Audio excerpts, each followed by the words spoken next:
Sinalizou aqui. Agora tá sinalizado, estamos gravando. Agora estamos. Boa tarde a todos. Boa tarde, tarde, Andréia, novamente. Fernanda, Maria Silvia, Léo, Rodolfo, meu parceiro aí. Cá estamos para o nosso terceiro café com Foucault e Freud, com Freud ou Foucault, a ordem dos fatores não altera o produto. Para hoje já irmos à letra Foucaultiana. Pessoal que está aí, que já acompanha as leituras freudianas e lacanianas, eu acho que vocês vão tirar de letra aí, né? Não é tão difícil ler Foucault assim, como também que não que seja fácil, mas, né, para ler, quem já acompanha a leitura da retórica de Lacan, por exemplo, já é um pouco diferente, né? Nesse intervalo aí, nós tivemos aí 15 dias, né, carnaval, espero que vocês tenham curtido, né, tudo muito bem. Eu joguei algumas coisas aí para salpicar, para vocês não perderem o interesse, né. Inclusive, joguei lá no meu canal, pode ser material até de trabalho, o famoso debate do Foucault com o Chomsky, né, sobre a questão da natureza humana, e eu acho que é um material de estudo para quem é da área de ciências humanas, é incrível, né? Duas Com cabeças certeza. ali, né? Duas cabeças incríveis ali, debatendo e discordando entre si, né? De uma maneira incrível. E eu Com certeza. separei também alguns textos para que eu vou mandar para vocês, mas eu deixo para falar isso no final. Tá bom? Valdeci, boa tarde ou boa noite, já não sei, seja bem-vindo. Boa tarde. Muito bom. Aí vamos lá, então. Como é que a bola está com você, Rodolfo? Vamos lá, Vamos vamos continuar. então. Vamos de fato à leitura, mas assim, eu acho que o mais interessante, obviamente, é o que a gente vai poder pontuar e desenvolver, né, em cima do que a gente vai lendo, né? Em alguns momentos acho mais interessante até a gente dar uma passada maior na leitura para pontuar algumas coisas mais específicas no corpo desse texto do primeiro capítulo, né? Então, por isso, peço que participem, né? Eu tenho minhas próprias considerações a fazer, algumas pontuações, algumas provocações, mas espero que todos se sintam convocados a participar também, né? Acho que alguns já devem ter também lido, né, o texto que a gente propôs para hoje, talvez já estejam aí também com as suas pontuações, seus questionamentos apostos, né? Então vamos construir junto, né? Vamos seguindo junto. Por favor, me interrompa. Fiquem à Não vontade. pede, não. Não Tá? pede muito, não. Mas eu peço. Tem que pedir. Se não Então, estou interromper, brincando com você, que no nosso próximo encontro a gente foi. No último encontro a gente ficou pontuando, né? passamos um Esticamos aí pouquinho um do tempo, mas pouquinho. foi bom, o negócio ficou bom. Foi ótimo. Mas então, vamos lá. Antes da gente iniciar de fato, né, a leitura, só para eu dar uma passada geral dentro desse texto, né, para a gente dar uma orientada aí no que tá vindo, né, nesse primeiro capítulo, que é intitulado Nós Vitorianos, né, o Foucault ele vai traçar, né, um panorama assim, bastante amplo, né, dos temas que, de fato, ele vai tratar, não só dentro desse capítulo citado, mas ao longo da obra como um todo, né? Foucault ele vai oferecer, nesse texto de início, né, quase que uma proposta, um programa de investigação, de fato, né? E aí ele vai adiantar para a gente as principais questões que vão ser abordadas no desenvolver de todo o livro, né? De toda a obra dele. E aí, nesse primeiro capítulo, Nós Vitorianos, como eu já falei, o Foucault ele vai fazer uma referência à era vitoriana, que acredito que todos aqui estejam familiarizados, mas não custa a gente citar, né? Que se trata do período de reinado da Rainha Vitória, né? Na Inglaterra, século XIX, mais ou menos ali da década de 1830 a 1900, 1901, mais especificamente, se não me engano, por um período de cerca de 60 anos, né? 6 décadas, e que é importante a gente localizar historicamente, como a gente fez aí no primeiro, no segundo encontro. Acho que hoje também é importante que a gente localize historicamente, brevemente, algumas coisas, né? Esse período, né, do reinado da Rainha Vitória, ele é caracterizado por algumas coisas, mas principalmente por um enriquecimento de uma classe burguesa, né? Mas não só. É caracterizado por algumas coisas que conversam diretamente com esse enriquecimento também da classe burguesa. Coisas que conversam entre si, na verdade, né? Porque além do enriquecimento da classe burguesa, a gente pode citar como mais uma característica desse período uma rigidez moralista, né? Uma rigidez de princípios moralistas, né?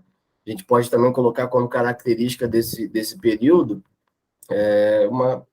uma solidez política, né? Então, quando a gente fala de enriquecimento, quando a gente fala de rigidez, quando a gente fala de solidez política, eu acho que a gente está falando de coisas que automaticamente se reforçam, né? Se conversam e se impulsionam, né? Uma coisa colaborando com a outra. O enriquecimento de uma classe burguesa, obviamente, tem total ligação, principalmente pelo que Foucault vai tratar nesse primeiro capítulo, com a rigidez dos princípios moralistas, né? Algo que vai flertar com o controle, que vai flertar com o lucro, né? E acompanhado disso vem, obviamente, a solidez política, né? A manutenção dos lugares de privilégio, a não rotatividade desses lugares de poder, né? E aí, sem entrar muito no mérito do conceito de poder, que senão aí a gente vai ter que fazer um outro seminário, quem sabe em outro semestre, para a gente falar disso, né? Mas eu acho que é basicamente isso, que eu queria só dar uma situada antes da gente entrar de fato na leitura do texto em si, né? Então, começamos, né? Eu vou começar lendo, né? Em dado momento, se eu sentir que quero passar essa bola aí, eu vou solicitar que alguém pegue para continuar a leitura. Acho que vocês estão com o texto aí, né? Mostrar aqui a minha edição que eu estou, esse é o livrinho roxo, acredito que alguns aí já tenham, chegaram a compartilhar no grupo do WhatsApp, né? No primeiro encontro também eu vi algumas imagens aí, tá? Então, eu vou começar aqui também, se alguém Só fazer uma pontuação, lembrando lá o nosso primeiro encontro, né? A Era Vitoriana, que é onde Freud começou a desenvolver a própria psicanálise, né? Então, lá no Salpêtrière, então é todo esse contexto burguês, né, de Viena, de Paris, que foi aí onde surgiu a psicanálise. Creio que Foucault vai falar alguma coisa de Freud aqui, não vou dar spoiler, mas exatamente nessa questão que a gente viu lá no primeiro encontro, há um mês atrás, certo? Exatamente, né? Foi dia 1º que começamos, sobre a questão da repressão. Né? Então, neste contexto, nasce a psicanálise pela observação das histéricas em Freud. E aí é interessante para depois a gente discutir algumas outras coisas, como o discurso psicanalítico, algumas coisas que vai entrar um pouco mais adiante. Não percamos essas colocações de vista, né? Essas contemporanizações de vista. Sim, e o Foucault ele vai citar, inclusive, aqui as histéricas, os psiquiatras, né, por conta desse período exato, né, que ele vai trazer o Freud e vai tecer algumas das suas críticas aí, que caminham muito próximos, né, do sentido que ele quer passar quando ele critica a hipótese repressiva, né, que a gente já chegou a comentar que não é de fato que ele esteja afirmando que ele negue que a repressão, que ele negue as censuras, que ele negue as reduções, não se trata disso, mas é que ele quer considerar, né, que existem outras formas de saber, de poder e de prazer aí nesses meandros que também se dão no discurso contra-repressivo. Né? Não é só pela repressão que o poder se exerce, mas também pelos discursos que querem falar contra essa repressão, querem bradar contra, que percebem e que são contra-hegemônicos. Também existe um poder. E daí vem a crítica dele principal ao Freud nesse momento, né, para falar ali que está querendo dar conta da sexualidade, que é um dispositivo de saber da sexualidade, enfim. a gente vai ver ao longo do texto com mais detalhes, né? E aí, sempre que houvesse citações, né, bem direcionadas à psicanálise, eu vou abrir para vocês, aí é o lugar de eu ficar quieto aqui e escutar, né? Então, vamos lá. Começando pelo começo, primeiro parágrafo, nós vitorianos, tá? Página 7. Vamos lá. Nós vitorianos, parece que por muito tempo teríamos suportado um regime vitoriano e a ele nos sujeitaríamos ainda hoje. A pudicícia, né, e por pudicícia a gente pode entender como pureza, né, algo casto, né, a pudicícia imperial figuraria no brasão de nossa sexualidade contida, muda, hipócrita.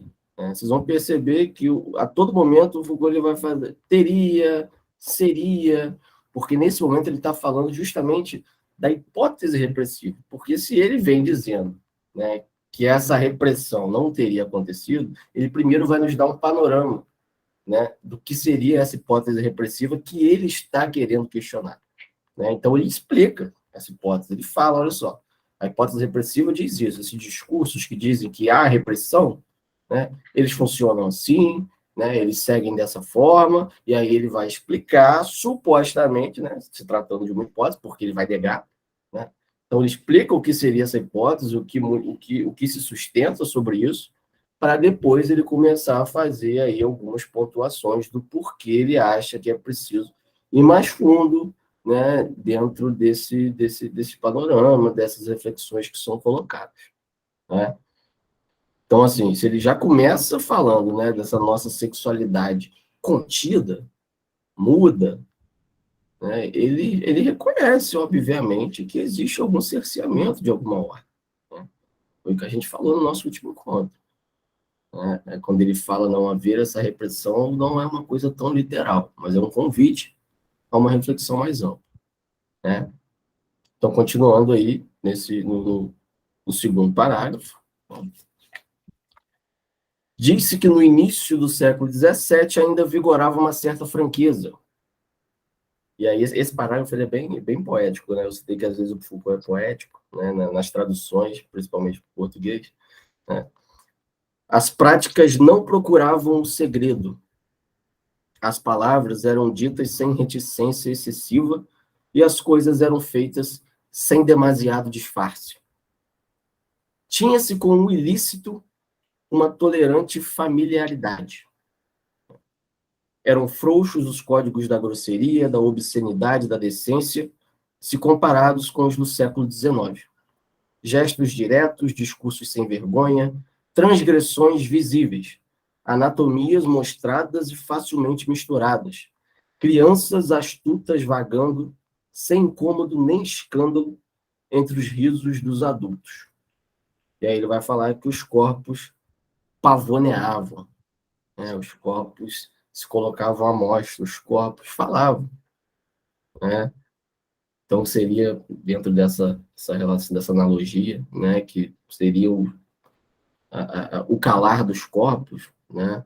Essa hipótese repressiva, a repressão seria isso, o corpo que cala, né? E ele questiona se isso realmente se dá por completo, por total, se é possível, se não é.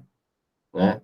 Segundo Foucault, existiria, né, uma teoria que era dominante, né, nessa época, e aí é a hipótese repressiva em si, que diz que, segundo a qual essa teoria, né, a sexualidade ela teria, a partir do século XVII, né, passado por um processo de crescente repressão. A gente pontua a era vitoriana, século XIX, como referência desse calar dos corpos, mas isso começa a se desenvolver ainda no século XVII, ele cita isso. Né? Mas passando aí por um processo de crescente repressão, que essa repressão, essa hipótese repressiva, se faria escancarada na era vitoriana. Né? Mas que antes desse momento, né, como a gente acabou de ler aqui, as práticas, os discursos, se é que a gente pode diferenciar prática e discurso, se a gente for pegar aí alguns outros autores, como Foucault, né, que diria que todo discurso também é prática, eu concordo, As práticas e os discursos, aí acho que a psicanálise também faz um desenvolvimento do que seja discurso, né? Dentro disso, acho que deve divergir um pouco. Mas as práticas e os discursos associados ao sexo, né, eles desfrutariam aí de uma liberdade muito maior, né, antes do século XIX, início do século XVII e anterior também, né? Todas as práticas ligadas à sexualidade, elas desfrutariam de uma liberdade muito maior. Valdeci levantou a mão, fala aí. É porque, concomitante ao Foucault, o Foucault escreveu a história de sexualidade nos anos 70, né, eu acho que o Philippe Herrier, né, o historiador, ele traz um trabalho da história social da infância em que ele coloca que até mais ou menos o século XIV, século XV, não existia sentimento de infância, né? As crianças, não existia criança, né? Tipo, a partir dos 7 anos era em volta ali na sexualidade, com as famílias, com os pais, ou eram dadas. A Igreja Católica, a partir do século XV, né, que começa a associar a imagem das crianças com os pequenos anjos, né? Tipo, que deveria ser cuidada, aí com o decorrer do século que esse segredo, né, coisas que pode falar, coisas que não pode falar, foi sendo incorporado, né? Então, acho que o Arrier contribui muito com Foucault nesse sentido da gente entender esses discursos, né, que vigoravam nos séculos passados, assim, em relação à sexualidade, em relação aos limites do que pode ser dito, do que não pode ser dito, né? Sim, perfeito, perfeito, Essa questão, completamente. e essa questão, Valdeci, já aproveitando seu gancho, casa com o que o Freud vai começar a expor nos 3 ensaios sobre a sexualidade. Não vamos esquecer que ele conversa ali nos 3 ensaios com os sexólogos da época, poderiam ser colocados assim hoje, não tínhamos esse nome, né? Tem alguns nomes aqui interessantes para o Otto Weininger, né? Que escreveu aí o Psicopatia Sexualis, que é aí que o Freud pega a questão da própria aberração sexual, com que ele abre os 3 ensaios, né? Então, todo esse histórico que eu acho que o Foucault vai fazer, o Freud também conversa com isso nos 3 ensaios.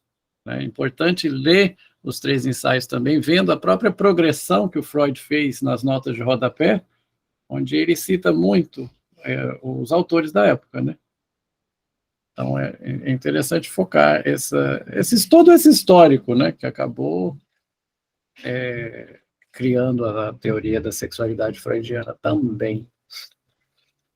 Sim, toda essa construção, né, de ideia de infância, ela está muito atrelada também a esse controle por parte da religiosidade, principalmente, né?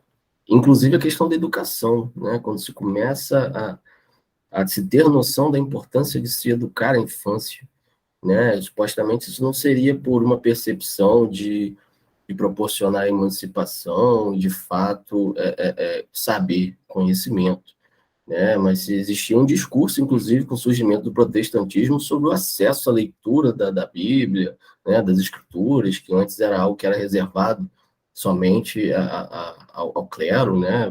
Enfim, as pessoas que estavam à frente, né, das religiões, só eles não poderiam abrir para a interpretação de terceiros a partir do momento que esses tivessem acesso à educação, pudessem ler, aprendessem a ler, né, falando nesse sentido. Então, essa construção da infância, que bem paralela, tudo isso aqui que a gente está falando, o desenvolver da história é muito interessante, né? Comparação, inclusive, de criança com menor, né? Enfim, aí a discussão também ia embora. É uma discussão bastante interessante, né? Mas, enfim,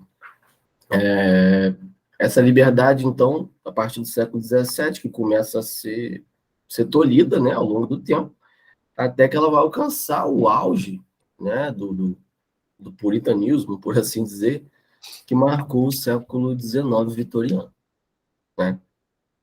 E aí, seguindo, então, aqui no terceiro parágrafo, e aqui eu acho que tem umas coisas mais interessantes a pontuar, um rápido crepúsculo se teria seguido a luz meridiana, né? Um crepúsculo aí se deu pela transparência até as noites monótonas da burguesia vitoriana. A sexualidade é, então, cuidadosamente encerrada.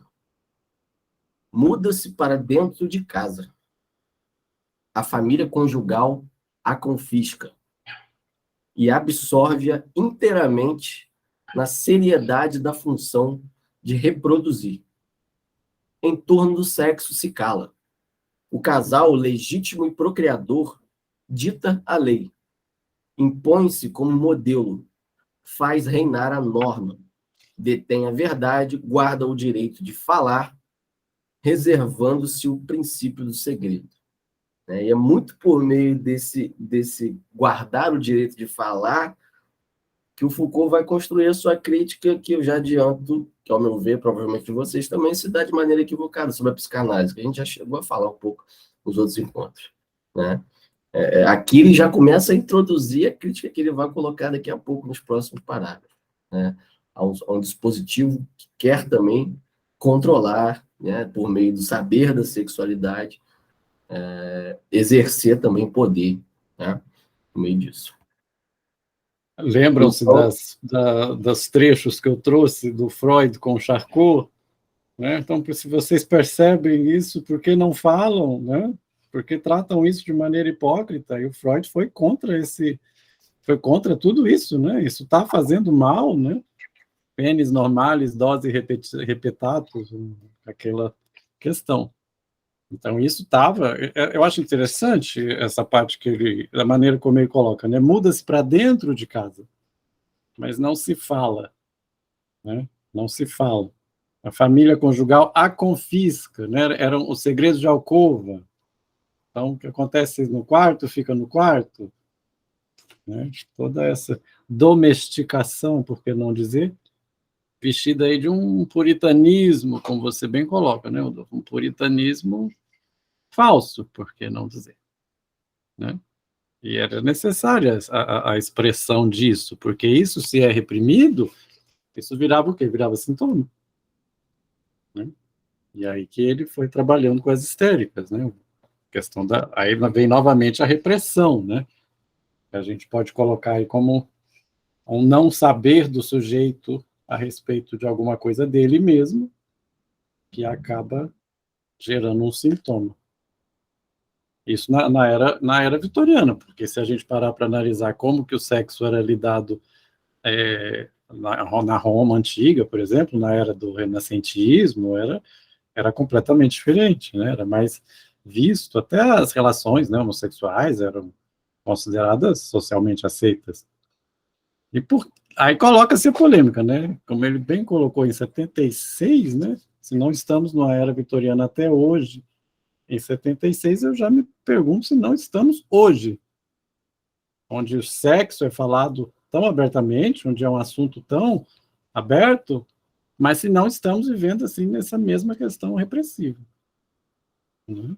Aí é uma questão a pensar. E lembrando que, para a psicanálise, é sempre bom lembrar, sexualidade não é genitalidade. Quando falamos de sexualidade, não estamos falando de cópula, somente. Passa por ela, mas não é somente isso. Eu sei que vocês sabem, mas é sempre bom dar uma refrescada aí nesse aspecto. Né? Bom, antes de a gente ler o terceiro parágrafo, tem mais umas coisas a comentar, mas vamos até o final dele, só para a gente tocar, né, reforçar. Então, ainda no final aqui da primeira página, no espaço social, como no coração de cada moradia, um único lugar de sexualidade reconhecido, mas utilitário e fecundo, o quarto dos pais. Na alcova. Ao que sobra, só resta encobrir-se.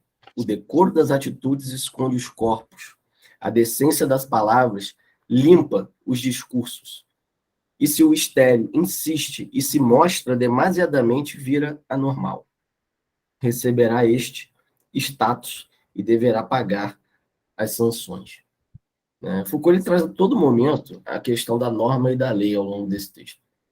A todo momento ele traz essa discussão. Né? Ele coloca, inclusive, em dado momento, a gente vai ver aqui, a crítica, né, que o poder se daria por meio das vias jurídicas e da repressão.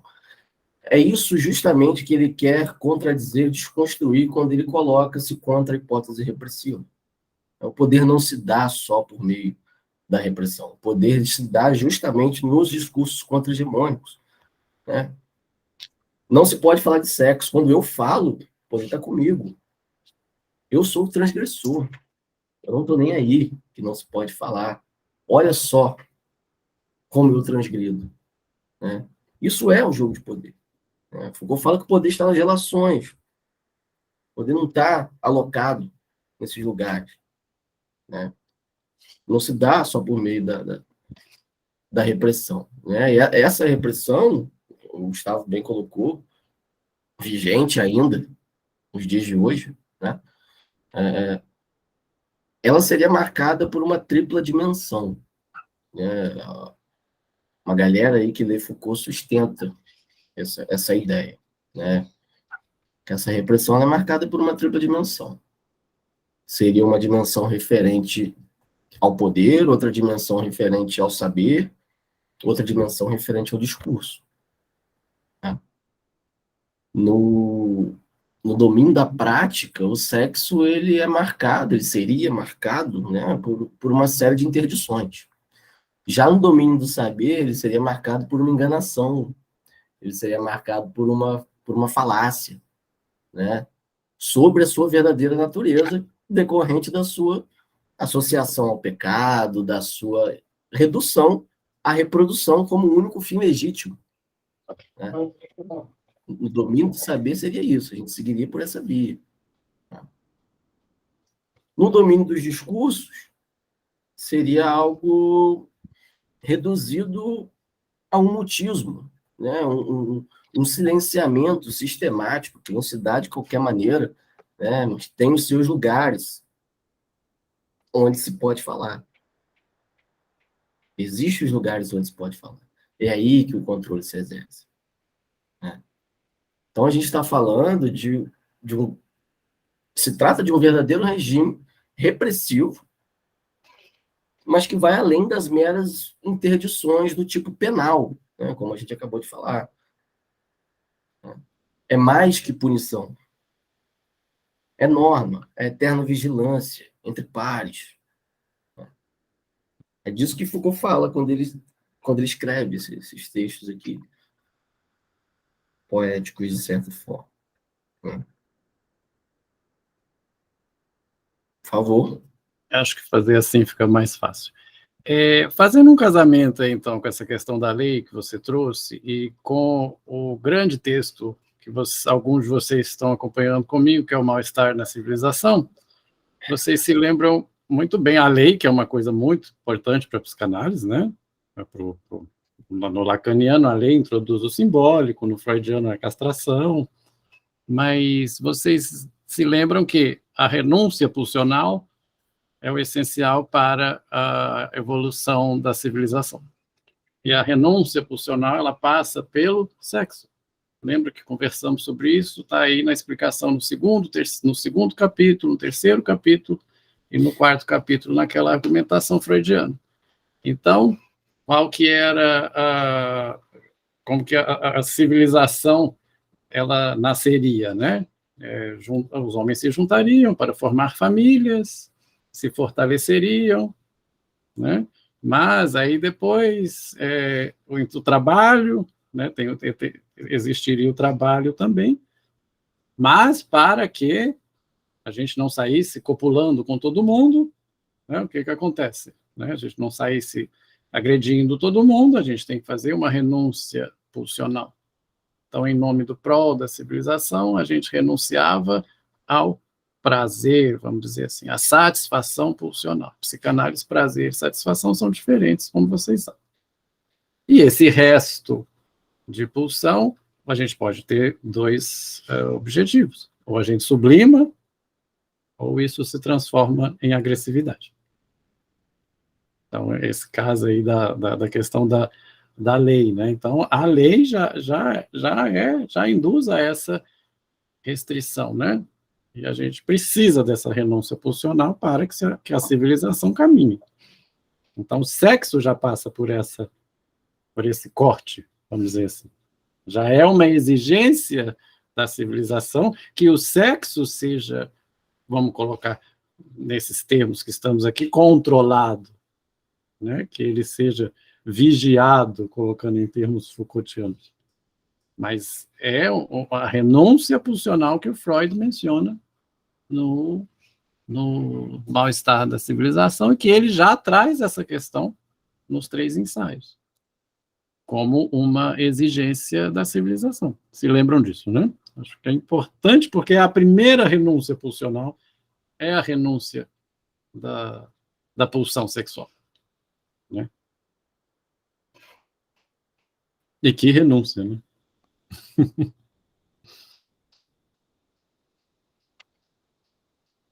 Então, seguindo aqui, né, e que o negócio começa a ficar ainda mais interessante, né, Foucault diz o seguinte: o que não é regulado para a geração, ou por ela transfigurado, não possui eira nem beira, nem lei, nem verbo também.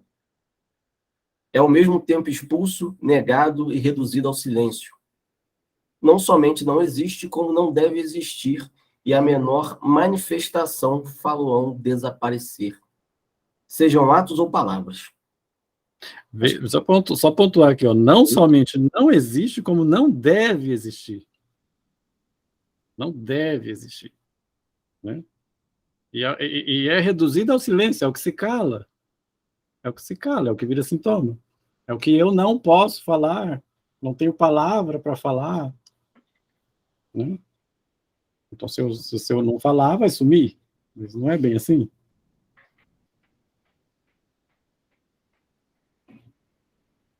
Pode seguir. As crianças, por exemplo, sabe-se muito bem que não tem sexo. Boa razão para interditá-lo. Razão para proibi-las de falarem dele, razão para fechar os olhos e tapar os ouvidos onde quer que venham a manifestá-lo.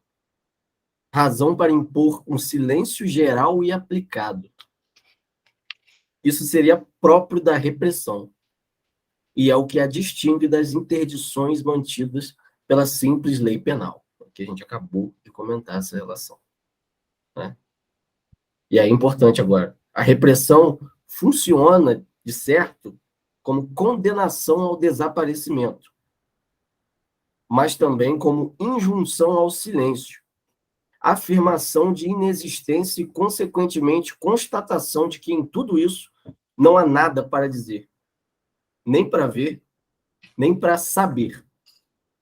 Assim, marcharia, com sua lógica capenga, a hipocrisia de nossas sociedades burguesas, porém, forçada a algumas concessões. Aí, isso aqui é interessante, é quando o negócio começa a render. Né? Aí vem um senhorzinho, judeu, médico, e começa a falar que as crianças, sim, têm sexualidade. E aí jogam, e literal isso, não sei se vocês já leram as conferências introdutórias a respeito, a história dos tomates, é verdade. Jogavam tomates em Freud, deixaram ele falando sozinho na conferência em Viena. Por quê? Porque era um escândalo para essa sociedade burguesa, vitoriana. E ele, como judeu, como vimos no primeiro encontro, mesmo fala, né, carrega o peso da psicanálise todas nas minhas costas por falar coisas que não eram aceitas. E sabemos que ele tinha razão, né? Então, é que estamos aqui discutindo isso em pleno 2023.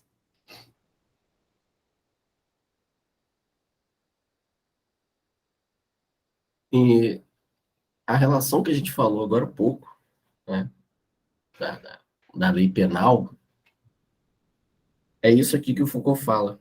Exatamente nesse pedaço, eu vou ler novamente já, só para a gente reforçar. Né? Mas assim, o que o Foucault está dizendo é que a repressão ela vai além da norma jurídica.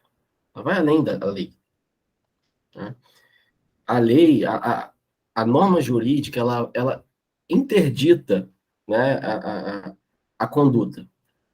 Ela vai condenar o transgressor, os transgressores a viverem à margem. Ela vai marginalizar. Né? Segundo Foucault, a repressão vai além. Né? Repressão funciona como condenação ao desaparecimento, mas também como injunção ao silêncio, afirmação de inexistência. consequentemente, constatação de que não há nada para dizer.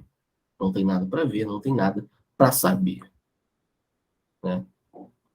Porém, forçada algumas concessões. Né? Isso tudo tem relação com a ascensão da burguesia que a gente citou agora, quando a gente contextualizou historicamente as coisas. Quando a gente fala sobre esses espaços de concessão. Né? E daí vem, já ficando mais contundente, o que Foucault quer criticar Freud. Né? Essa relação aí do lucro, de fato. Né? Isso aqui que Foucault está dizendo tem relação com a ascensão da burguesia como classe dominante. Né?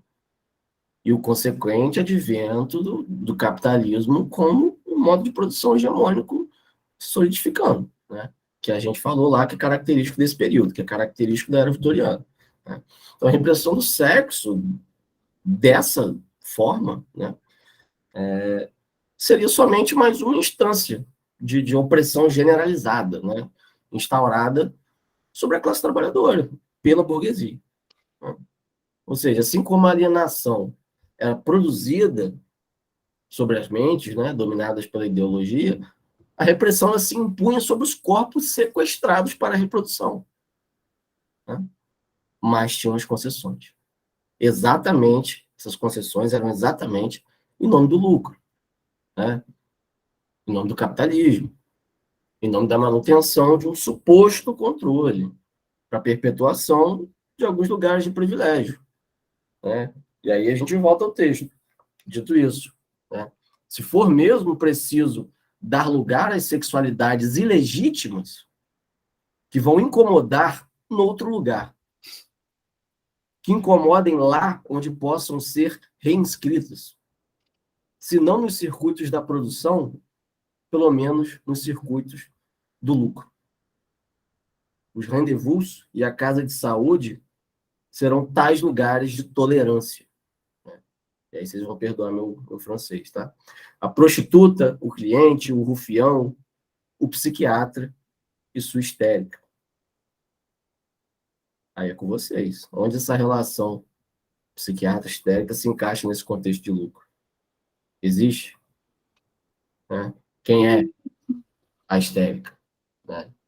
Aí vocês falam, por favor, que eu estou ouvindo. No caso aqui, acho que ele está referindo a histérica como a fingidora mesmo, né? Como que acreditaram que tivesse algum problema nessa área. Não sei como ele está chamando aqui da histérica. Mas a psiquiatria, talvez, onde que as estavam colocando, né? Lembram que Salpêtrière era onde se jogavam as mulheres de vida, né? E loucas, como vimos lá no trecho, né?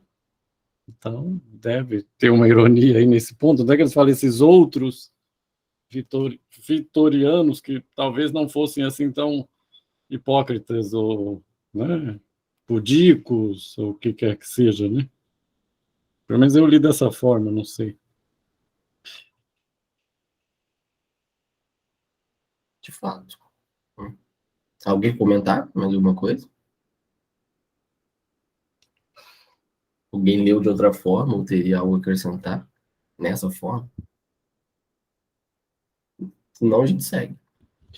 É porque aquela história também que a gente vê muito, né, em filme na época, literatura da época, né? Em casa era a dama, né? Se queria satisfações que fossem fora, aí era na prostituta, né? Aí não era uma questão de moralismo.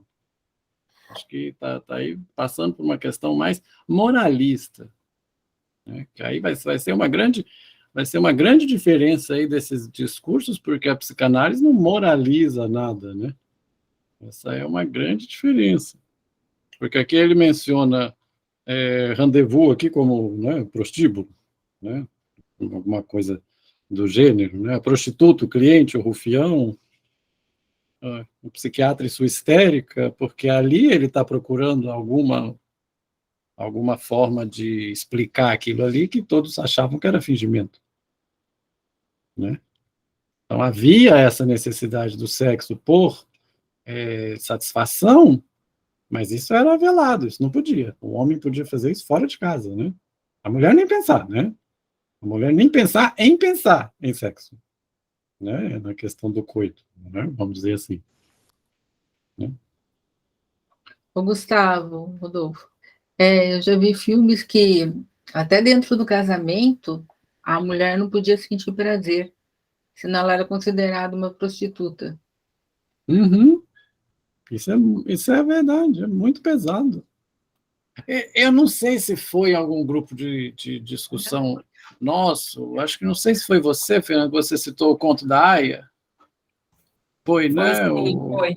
Essa parte que o Rodolfo estava lendo ali me veio de novo, né? Daquela coisa Realmente. que não se podia ter o sexo, daí eles pegavam algumas pessoas e aí ia ver essas concessões, porque afinal de contas precisavam reproduzir, né? E aí essas Uhum. pessoas podiam lá e acontecia toda coisa, enfim, eu lembrei da cena, assim, do Sim, negócio. sim. Veja como é que os percursos se casam, né? E é interessante que tá, como está aqui no texto, porém forçada algumas concessões, né?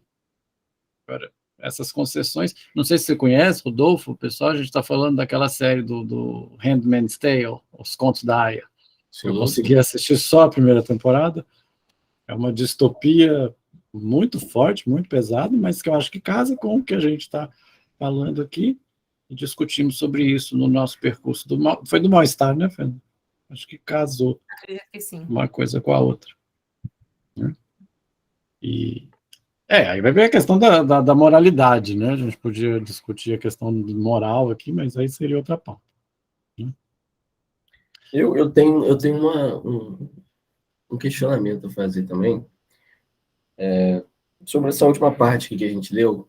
Né? Em dados seminário, dos canais que eu participei, e aí não sei se entendi bem, obviamente vou passar o que, o que eu trouxe dessa comunicação, né? Eu entendi que esse lugar, né, a histeria, já vou fazer a pergunta logo de vez, ao invés de falar o que eu entendi.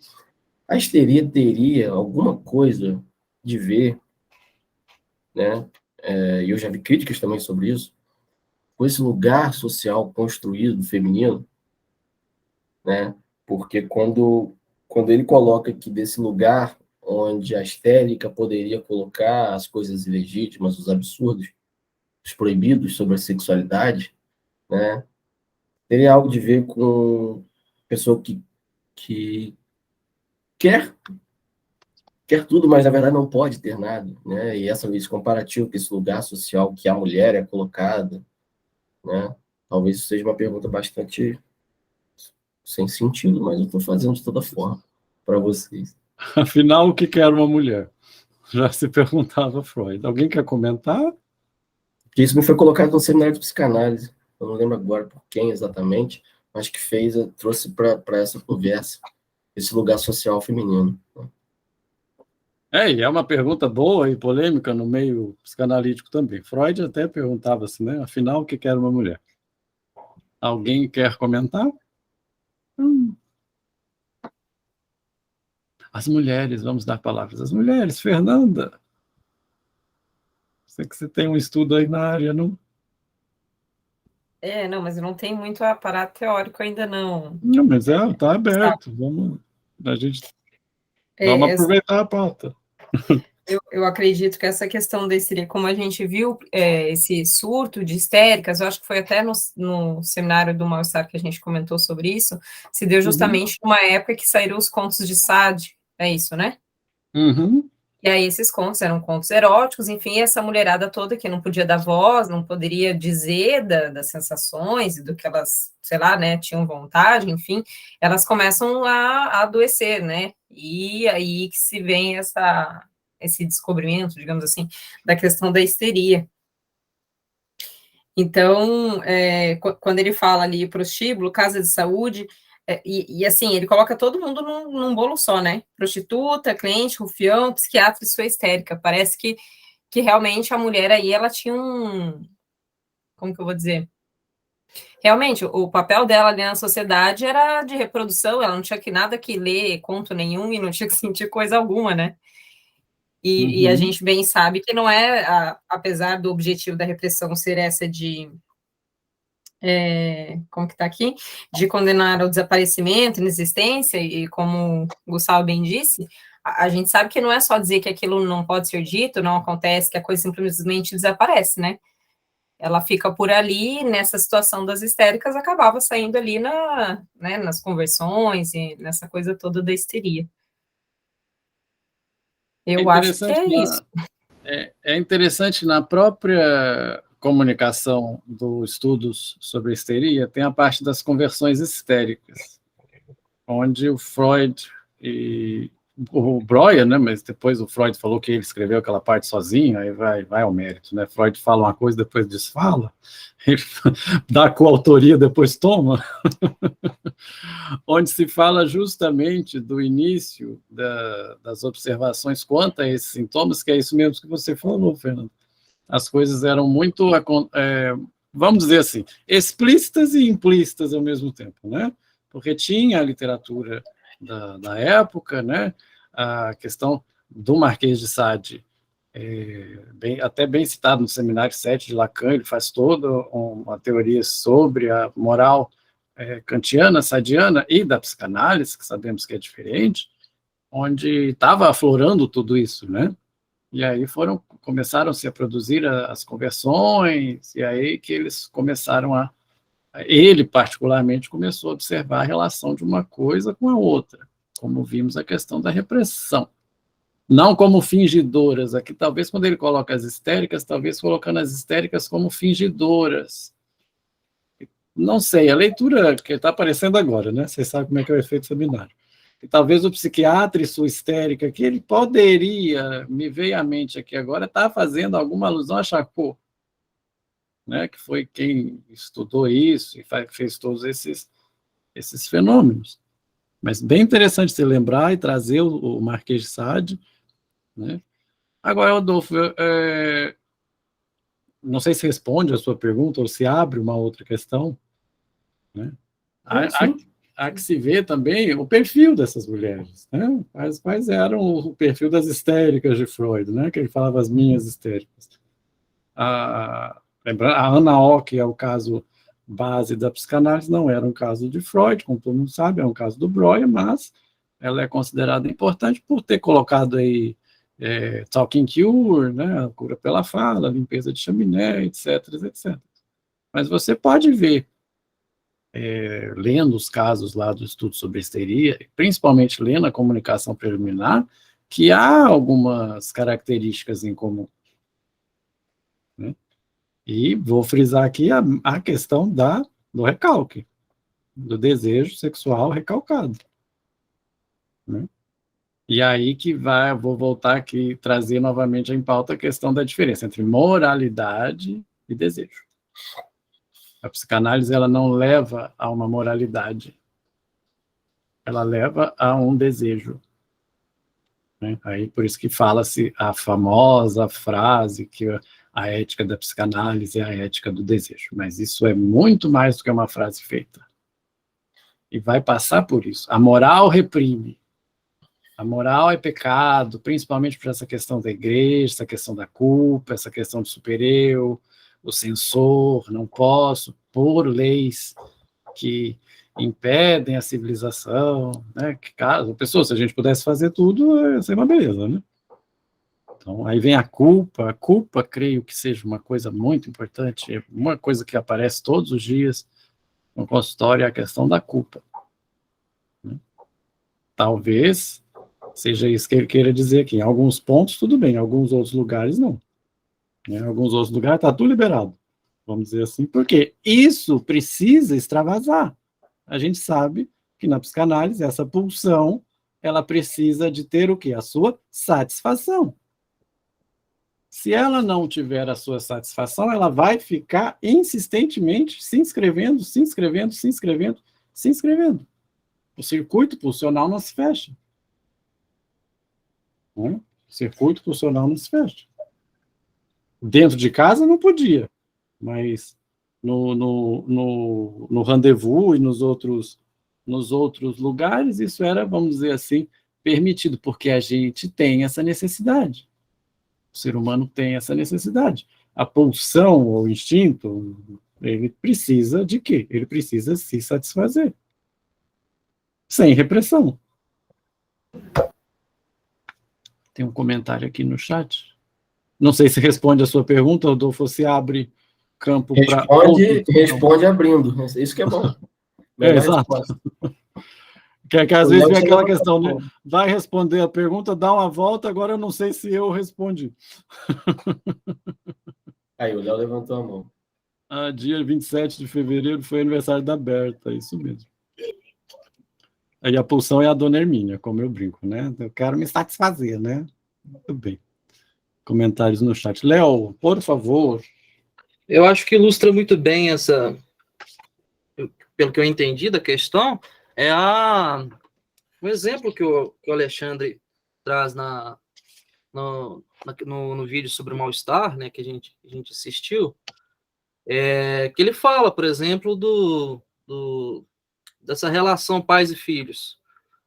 Numa casa não se fala de nada, há muita repressão, né? E em outra casa se fala-se de tudo, sente-se, vamos conversar, pais carinhosos, atenciosos, mas persiste em ambos, né, as conjunturas, mal-estar, né? Mesmo que, né, nesse formato, nesse locus social, há uma diferença, né, de repressão, persiste esse problema pulsional. Acho que é o Neval que o Gustavo trouxe, né? O principal aqui, acho que seria, dentro da psicanálise, o pulsional, né?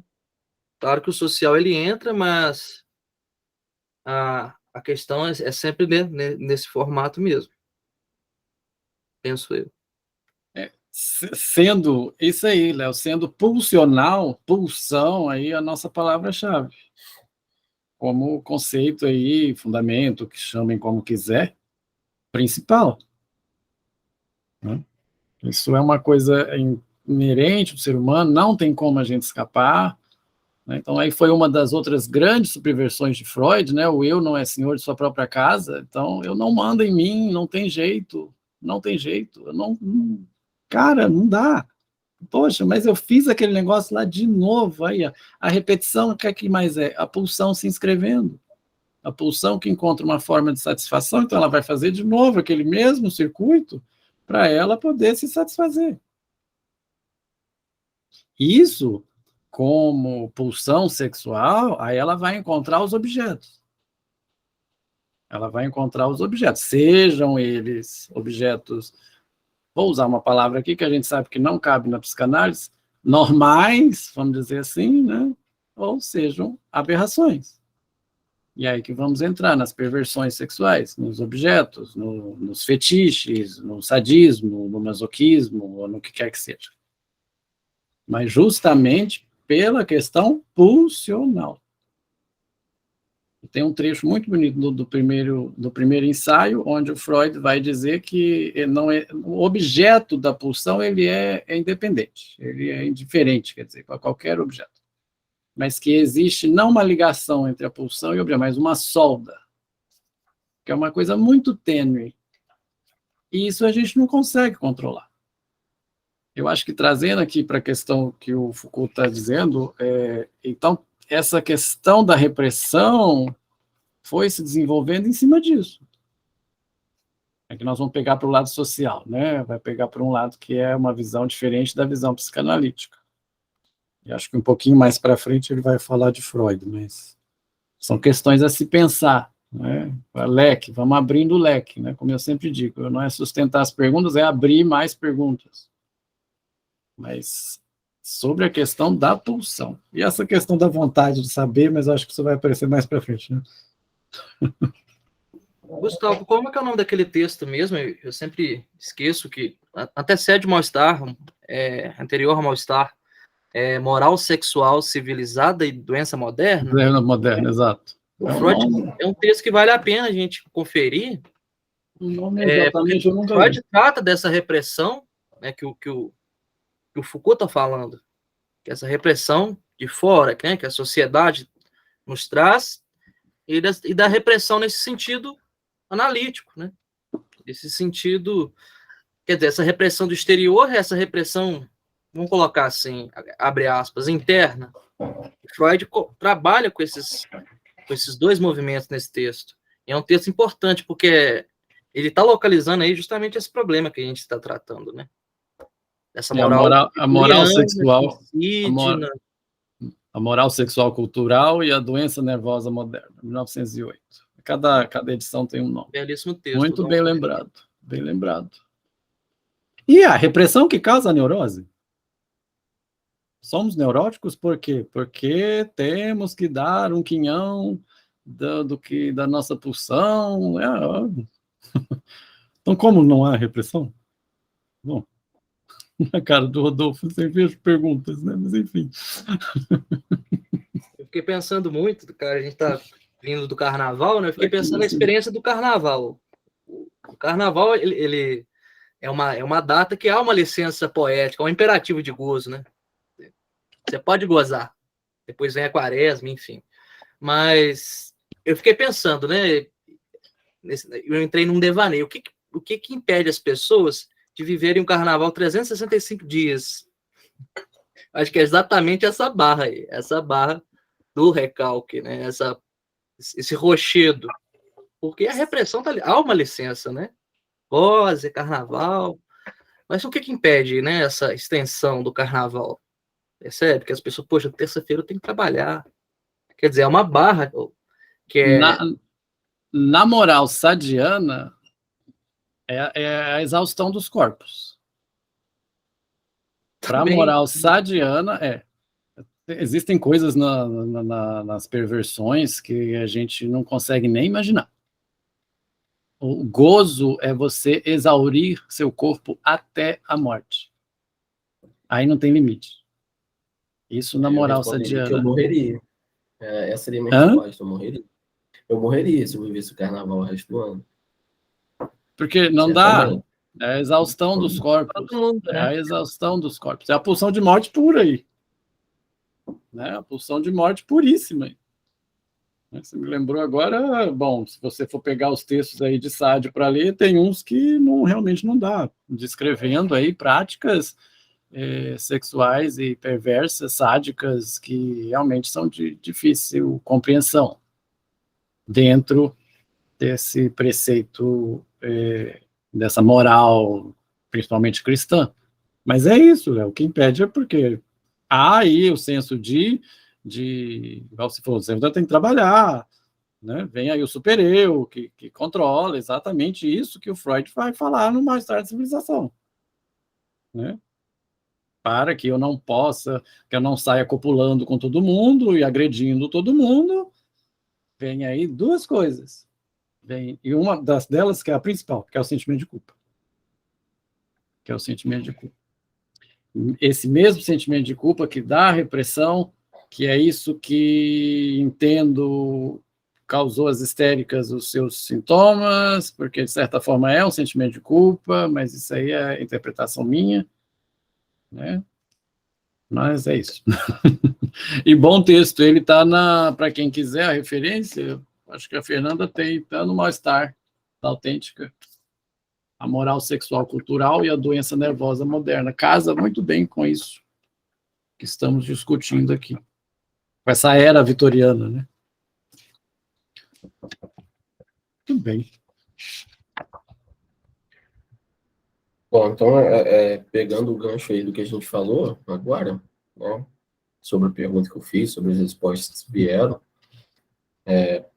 voltando um pouquinho, mas já para a gente dar o pulo para a próxima, eu acho que fica assim nesse lugar jocoso, né, quando ele encaixa essa relação psiquiatra, histérica, né, tanto psiquiatra quanto histérica, tá nesse tom jocoso, mais jocoso ainda pelo contexto, né, porque os outros citados, né, são a prostituta, o cliente, o rufião, lugares que supostamente se tirariam vantagem dessa repressão e não para proporcionar um bem-estar. São os marginais, né? Marginaliza isso. Essas pessoas são as margens da sociedade, né? Então está marginalizando aí. Né? Engraçado que ele fala esses outros vitorianos, e o título original do capítulo é engraçado, que é Nós, os Outros Vitorianos. Agora fez sentido. Ele encaixa talvez- aqui. Oi? É talvez daí que a gente pode pegar a citação que o Rodolfo trouxe, do Edgar Morin, desse trabalho, né, do caso do Freud, né, de saber trabalhar na marginalidade. Né? Acho que o Freud soube pegar. Eu encaixaria Freud aqui como nesses outros vitorianos, nesse sentido. Uhum. Ele soube pegar o melhor, né, desse resto, né, desse resto de discurso, né, e a partir disso que ele faz a psicanálise, né, a partir dessa marginalidade. Acho que ele vai começar a citar Freud daqui a pouco, né? Mas é isso mesmo. Mas é isso, né? É isso, assim, esses lugares todos aqui, né? Lugares de compra, quer dizer, lugares de compra não, lugares onde se paga. Né? Por isso não está comprando nada, né? A gente fala do prostituto do cliente, do rufião, do psiquiatra, da histérica, acho que são lugares onde se paga, né? E aí, seguindo o texto, né, a gente já emenda aqui, página 9, lá no comecinho, dentro dessa ideia, as palavras, os gestos, então autorizados em surdina, trocam-se nesses lugares a preço alto. Somente aí o sexo selvagem teria direito a algumas das formas do real, mas bem insularizadas, e a tipos de discursos clandestinos, circunscritos, codificados. Fora desses lugares, o puritanismo moderno teria imposto seu tríplice decreto de interdição, inexistência e mutismo.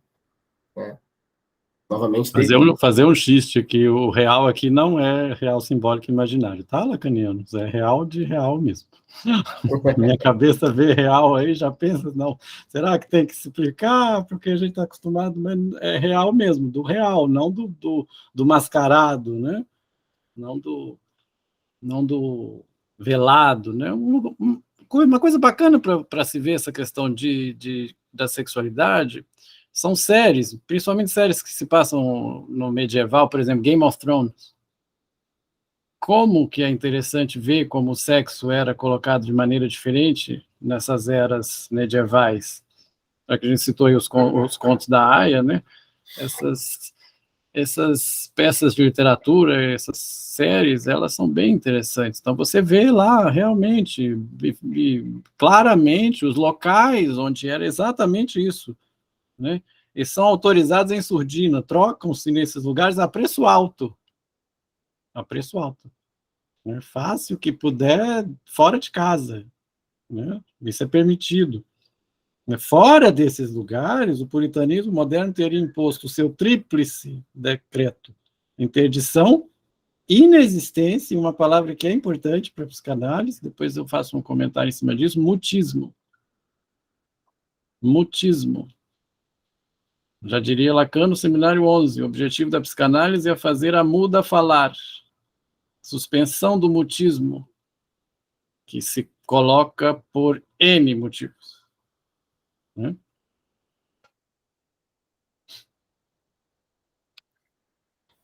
Posso fazer uma pergunta? Pode ser que pode parecer uma pergunta meio boba. O Foucault, então, ele acredita que não há repressão, e que essa suposta repressão teria sido criada, então, para fins de lucro. É isso que ele está dizendo nesse parágrafo? Então, é um pouco mais complexo que isso. Né? Não, eu tentei fazer tipo eu acho que a gente vai fechar essa ideia mesmo devagar na construção, mas para a gente pode dar uma fechada aí para responder essa pergunta, né? É que o Foucault ele não necessariamente está focado em dizer que a repressão ela não existe. Ele está focado no que está do outro lado. Ele está focado em dizer que não só a repressão, mas também os discursos que vêm para se dizer contra-repressivos, estão brigando pelo mesmo poder que a repressão está. Se a repressão né? E aí, nessa sociedade, pelas classes burguesas, por esse controle, para se ter o acesso, para se ter a grana, né? Se a repressão serve para controlar e para gerar lucro, né? Os discursos que vêm a seguir de combate a essa repressão, de liberalização, esses discursos também estão buscando lucro. Tanto quanto. Então, não se trata de a repressão ser um mecanismo de poder. O poder está aí, nas relações, em todas elas. É isso que ele quer dizer. Quando ele fala que não há repressão porque existe a vontade de saber, ele não está dizendo que a repressão ela não existe. Ele não está dizendo que a repressão inexiste. Ele está dizendo que a repressão serve para fazer esse jogo de poder funcionar. Sem a repressão, não existiriam os discursos libertários. Sem o dinheiro que a repressão faz circular ou ser retido, não teria o dinheiro que os discursos contra-hegemônicos movimentam e também se retém, por meio do saber, do poder do prazer. Né? Eu acho que é até bem simples, na verdade, não é tão complexo, não. Eu acho que É isso que ele, desculpa se eu estiver errado, mas é isso que ele vai articular no segundo capítulo da hipótese repressiva, né? Uhum. Então, Ele constrói isso bem... Que aí é o que eu penso, Fernando, também no seguinte ponto, e desculpa te interromper, Aldo. Aí você trouxe uma coisa interessante, e me faz pensar o seguinte, a gente está falando de dois pensadores, né, de áreas diferentes, né, com que se debruçam sobre questões diferentes, aí você vai concluir. Não é nem caso de um discordar do outro, concordar do outro, mas de pontos diferentes, abordar essa mesma questão de pontos de vista diferentes, com objetivos diferentes. Né? Eu acho que isso é interessante, é um excelente exercício filosófico, isso que está surgindo aqui.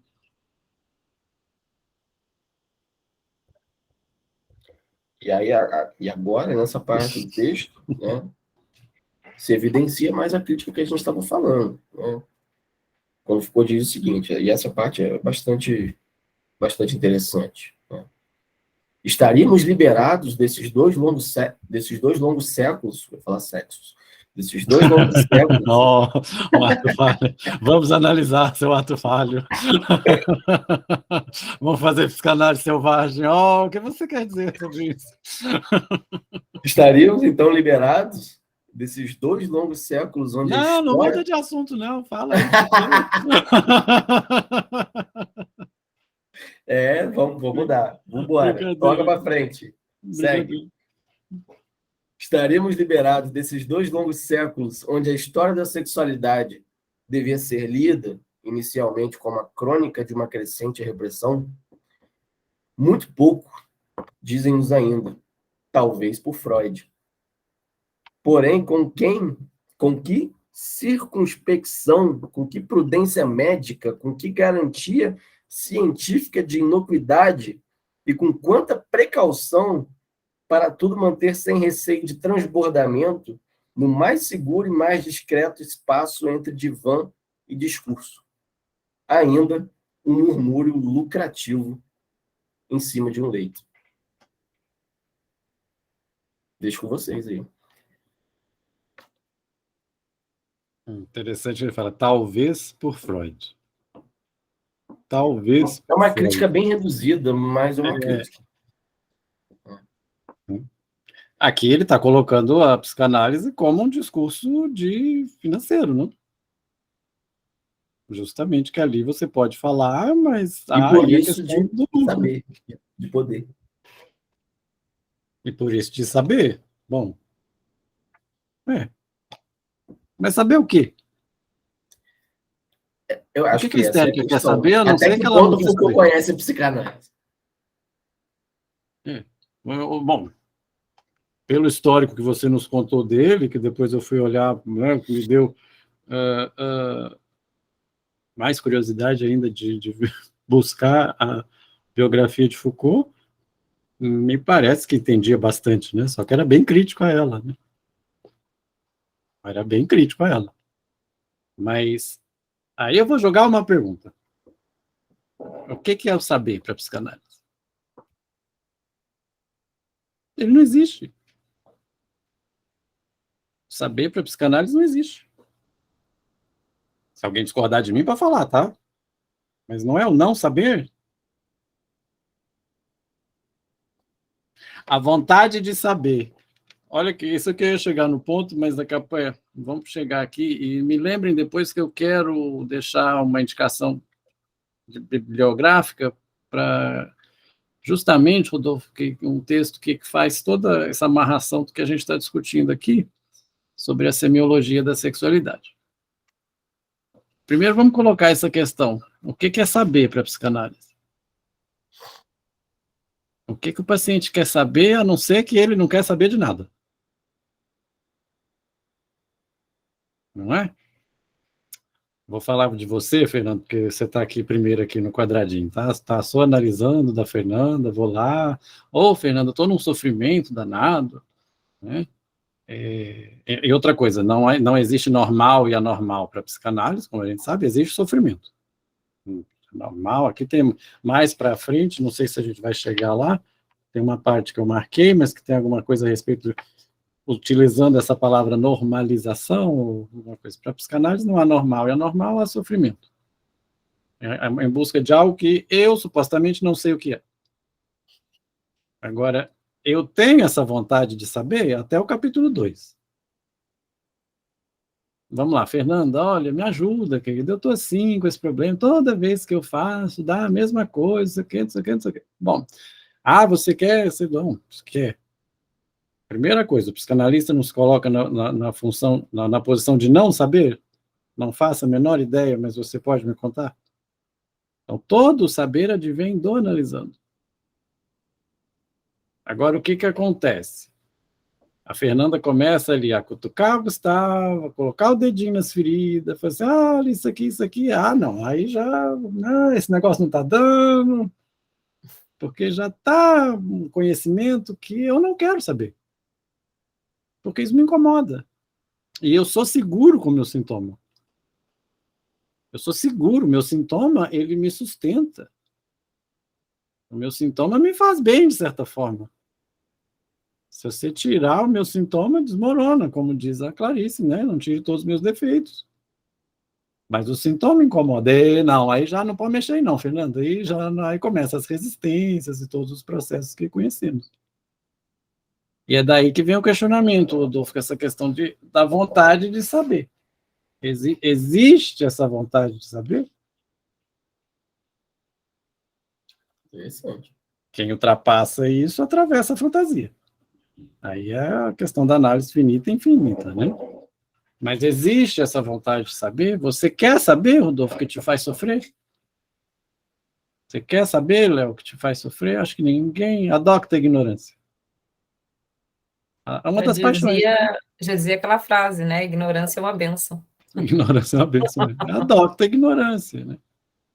É uma das paixões do homem, né? Por isso que eu acho interessante esse título, A Vontade de Saber. A vontade de saber, né? E já dizia Rita Lee, saber o quê? Né? Saber até o capítulo 2. Mas vamos provocando, né? Abu Janra, provocações. O que você quer saber? Decifra-me ou devoro-te, não é assim? A esfinge. Acho melhor devorar, porque decifrar o ser humano é difícil, né? Eu não quero, não. E aí eu acho interessante, né, que assim que ele coloca, ainda assim, um murmúrio lucrativo em cima de um leito, ele coloca o questionamento, né? E poderia ser. Interessante. E aí ele vem bater mais um pouco. Explicam-nos que se a repressão foi desde a época clássica o modo fundamental de ligação entre poder, saber e sexualidade, só se pode liberar a um preço considerável. Seria necessário nada menos que uma transgressão das leis, uma suspensão das interdições, uma irrupção da palavra, uma restituição do prazer ao real e toda uma nova economia dos mecanismos de poder, pois a menor eclosão da verdade é condicionada politicamente. É a ética do desejo. Pura e simplesmente a ética do desejo. Há um preço considerável, por isso que a gente fala que nada é de graça na psicanálise. Você paga com o desejo, você paga com o que você dá. É a subversão. A psicanálise subversiva. É isso que faz a psicanálise. Eu acho que ele não está meio batendo aqui, não. Acho que ele está expondo, não? Ele vai bater agora. Expondo. Estava falando nesse ponto. Eu já cheguei até o capítulo 2, né? Uma transgressão das leis. A ética do desejo. Irrupção da palavra. Você fala o que você quiser. Não é tão fácil assim, como se coloca, né? A regra fundamental não é tão fácil assim. Fale tudo que vem à sua mente, sem juízo, e fala assim como se fosse uma coisa linda, maravilhosa, mas vai fazer isso. Tanto é que é um dos pontos que você sabe se você está em análise, se você realmente está associando livremente. Não é fácil, né? Você chegar lá para um estranho e soltar todos os seus podres, né? E é os podres mesmo. Não tem como. Ninguém vai para analista para contar que a vida é cor-de-rosa. Isso aí. E o eu não quer saber de nada. Voltando à questão da vontade de saber. O eu não vai para análise feliz da vida, não. Para que eu vou? Eu vou me questionar. Então, aí, a irrupção da palavra. Agora, essa questão da nova economia dos mecanismos do poder, aí não sei. Aí vai. Eu não sei se ele está colocando o poder do analisando com o analista. Isso não creio que exista. Que a gente sabe do fenômeno da transferência, do imaginário, etc, etc. É outra história. A Andréia levantou a mão.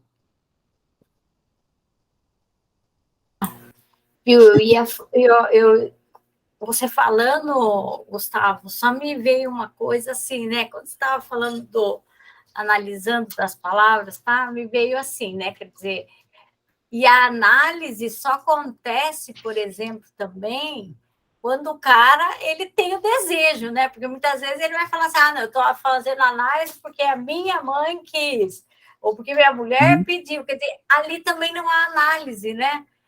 É muito interessante esse jogo, né? Quer dizer, eu só lembrei disso por causa da sua articulação. Muito bem lembrado. E nem tudo é questão de análise. Não é todo mundo que precisa de análise também, não, gente. A gente tem essa tendência porque a gente é analista. Mas nem tudo é questão de análise. Talvez uma terapia resolve. Ele quer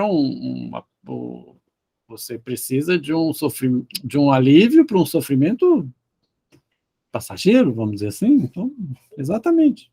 Quando acontece isso, André, aí é mais complicado, porque aí você tem que instaurar o desejo ainda é mais complicado ainda. E normalmente nunca fica. Não se raro. Sustenta, né? Não, é raro, né, Fernanda, se sustentar nesse... Não, quando vem alguém que a mãe quer, o pai, o irmão, sei lá, o cachorro, não fica. O cachorro. Não fica. Sei lá, às vezes a pessoa aparece lá e vai saber. Né, mas... Eu que te trouxe aqui, né? Não sei. Minha mãe que me trouxe, meu pai que quis, a minha namorada disse que eu precisava ver, não fica, né?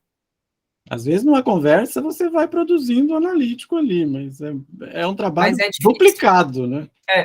Bem duplicado. Eu acho que eu entendi aonde que você quer chegar, Rodolfo, quando ele vai meter o porrete agora e deixar tonto.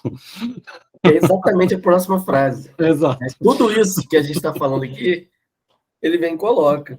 E não se pode se esperar esses feitos que a gente está falando aqui, né? Esses efeitos de uma simples prática médica. Prática médica. É assim que ele coloca. A gente vê que ele parte de pontos equivocados a todo momento. Acho que isso que deve ser frisado. Né? Por uma simples prática médica, nem de um discurso teórico, por mais rigoroso que ele seja. Dessa forma se denuncia o conformismo de Freud, as funções de normalização da psicanálise. Tanta timidez por trás dos arrebatamentos de Reich e todos os efeitos de integração assegurados pela ciência, entre aspas, do sexo. É assim que ele encarava. Saber do sexo. Um dispositivo de saber do sexo. Dito isso, de poder. ou as práticas, pouco mais do que suspeitas da sexologia. Aí taca pau aí em outras ciências de sobra também. Só que vamos lembrar que a psicanálise não é prática médica, Pois é. né? Reich, aqui ele está se referindo ao analista, né? Muito bom.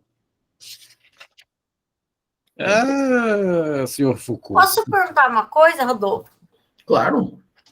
Viu? É o seguinte, quando ele fala aqui, será que ele não estava um pouquinho, tipo assim, você que estudou Foucault, então você sabe bem dele, né? Quando ele fala assim, olha, portanto, não se pode esperar ter efeito de uma simples prática médica, isso poderia ser, pode ser médico, enfim, um filósofo, vamos trocar aqui.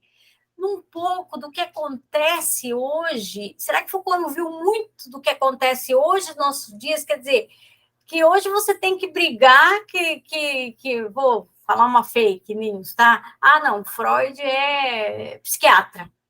E tem coisas falando que ele era psiquiatra e neurologista. Ali ele também não estava no meio, assim, muito de fake news também, para estar falando meio assim, jogando na rede, vamos dizer assim. Eu acho, e aí não sei se o que eu entendi do que você colocou, você está falando que existe hoje o quê? Essa coisa do poder biomédico, por exemplo, de uma crítica a esse lugar do médico de poder, é isso que você falou ou não é isso? Não é bem isso. Eu estou querendo dizer assim, será que ele também não vivia rodeado do que hoje a gente vê cheio de fake news? Tipo assim, ele no livro ali não chutou o balde, porque ele via tanta... Tipo assim, que nem vocês estão trazendo, né? Quer dizer, de repente, em 1900, lá no século XIX, era tudo repreensivo, mas veio lá do século XVI, já começaram a instituir. Tipo assim, quando ele bate aqui nesse... essa coisa simplinha também não vai resolver. Será que não era meio que também porque já estava meio esgotado de ver muita coisa que a gente vê nas redes sociais hoje, de fake news, cada um fala o que quer, ninguém se conversa, quer dizer, não tem uma unidade. Você vai pegar um nutricionista que fala uma coisa, o outro que fala outra. Foi mais nesse sentido, né? Acho que eu entendi agora.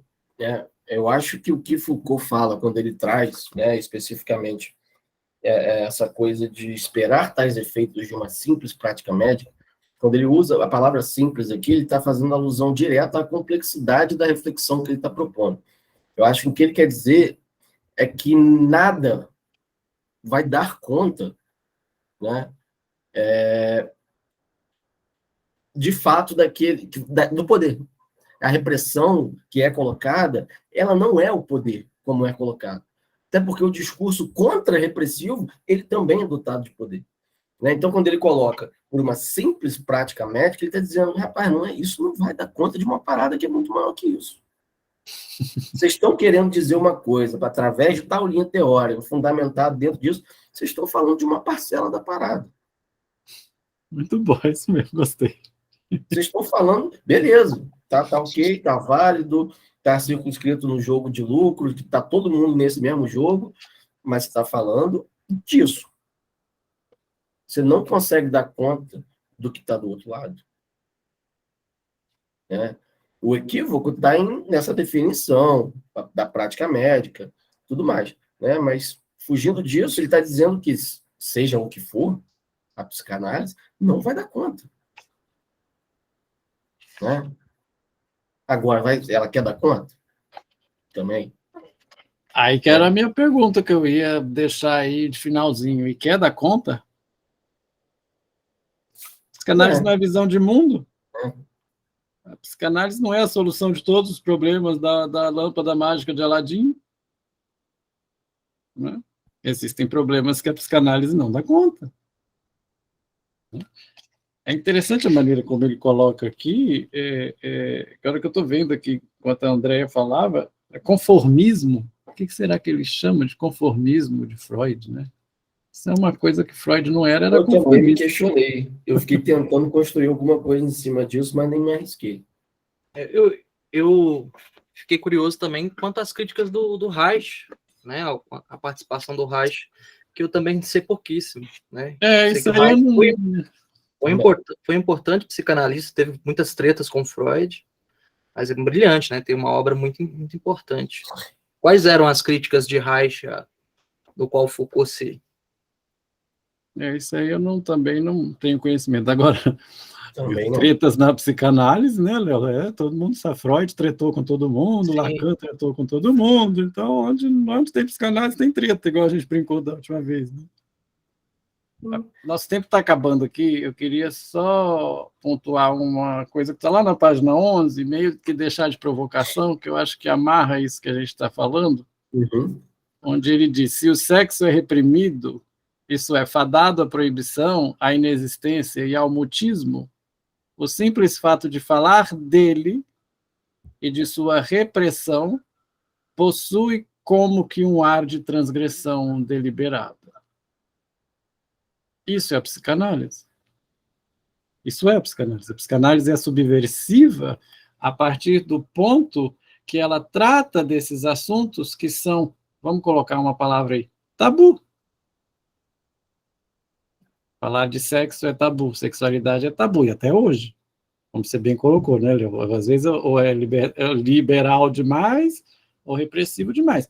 Mas se fala muito de sexo hoje em dia, né? Estamos aí com essa questão de gênero, etc, etc. Mas ainda há um tabu nisso aí. Isso é a subversão da psicanálise, onde você pode falar o que você quiser, né? Só deixar essa provocação. Oi, Cecília.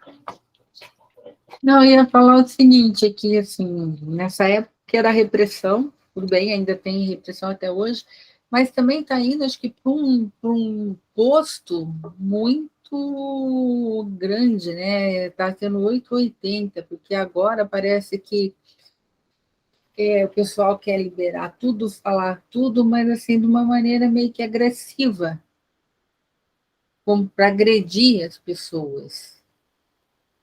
Por exemplo, eu vi um vídeo outro dia que me mandaram no WhatsApp, um casal na Avenida Paulista, né, numa maca, o cara sentado, a mulher assim, com fio dental, com a cabeça no colo do cara, assim, de bunda para cima, e o cara fazendo massagem nela no meio da Avenida Paulista. Então, assim, tá indo assim, de um lado e para o outro, né?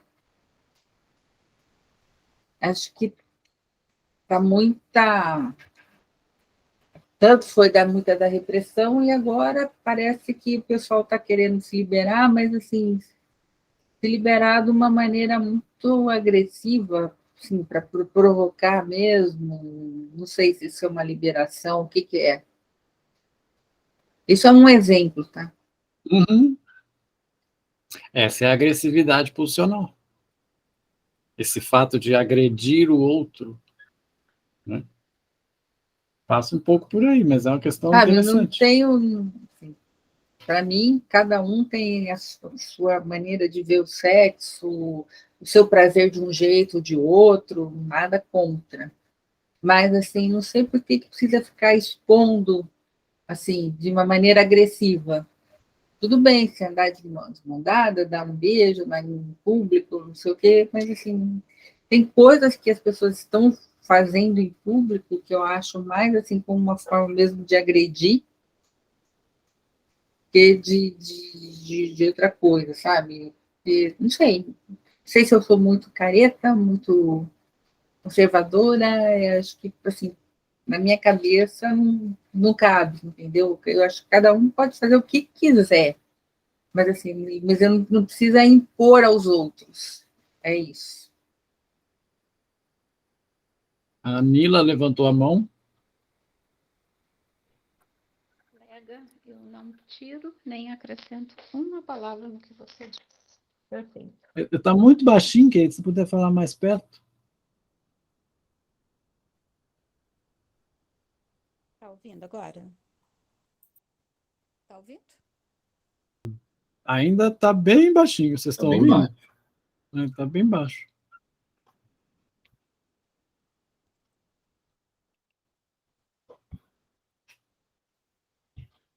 Eu entendi que a Nila concorda com o discurso da Maria Tá Cecília. ouvindo agora? Agora eu consigo, mas vamos tentar. Tá ouvindo? Agora melhorou, né, gente? Agora É que eu melhorou. tirei o fone. Acho que o meu fone é que o Ah, microfone do meu fone de ouvido não tá Melhorou. bom. Então eu tirei então do agora tá ótimo. Bluetooth. QAP. Eu acho que ela escutou, né? Eu não acrescento nem tiro uma palavra do que a colega disse. Ela tá, ao meu ver, tá certíssima. Essa questão passa por várias outras questões, né? Vai pela questão da agressividade, né? Vai a questão do agredir o outro, vai a Até da questão imposição também, né? da Que é a imposição. imposição, exato. Eu acho que é o sair do quarto dos pais. Eu saí do quarto dos pais, mas aí nós vamos colocar o limite, né? Aí vem a castração, vem bastante coisa interessante aí. Até uma questão, uma relação de poder, talvez, não sei. É É bem repressão, a questão complexo. da lei mesmo, né? Da repressão e da Do norma. transgredir é uma boa questão. Valdeci levantou a mão, por favor, meu caro. Não, eu fiquei pensando muito nesse, tanto no discurso da Maria quanto da Nila. Eu fiquei refletindo sobre a teoria Foucaultiana, né? Essa questão do jogo de poder, né? De um lado, um discurso muito forte e conservador, que vem nesses últimos tempos para cá, também aliado com um discurso religioso, e de outro lado, um contra-discurso, né? Por meio de atitudes, né? No sentido de tentar combater ou tentar colocar a maneira de pensar da sua sexualidade, a maneira como quer fazer.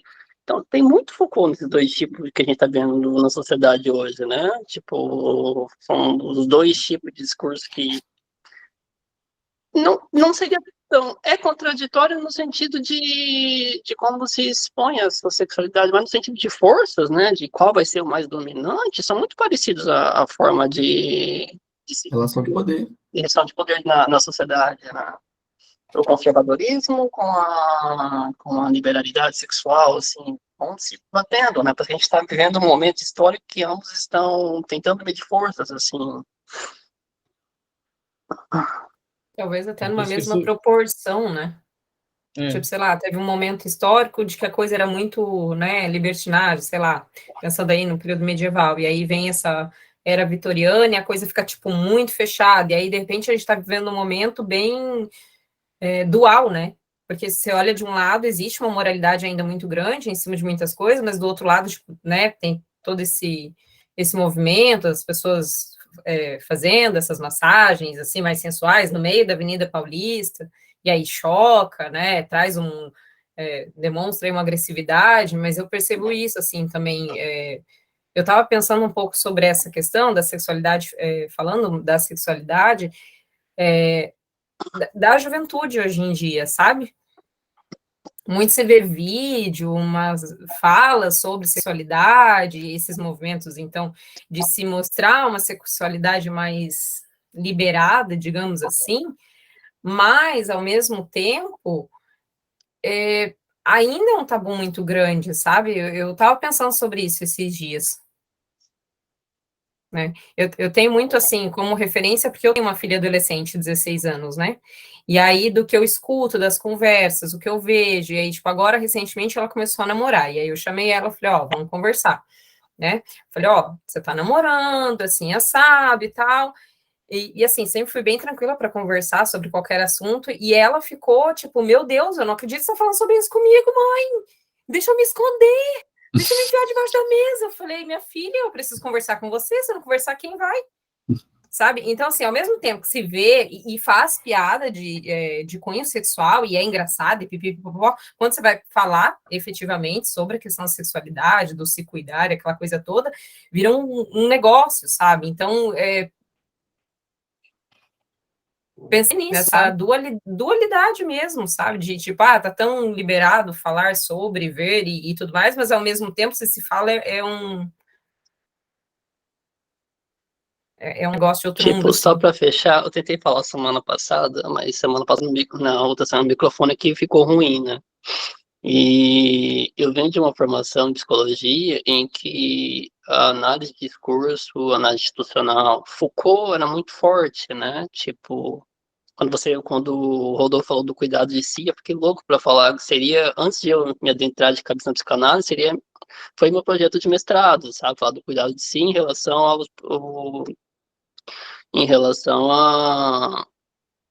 às normativas da ciência social. Não lembro muito direito do qual que era a pergunta, só que aconteceu umas coisas lá e eu fiquei de...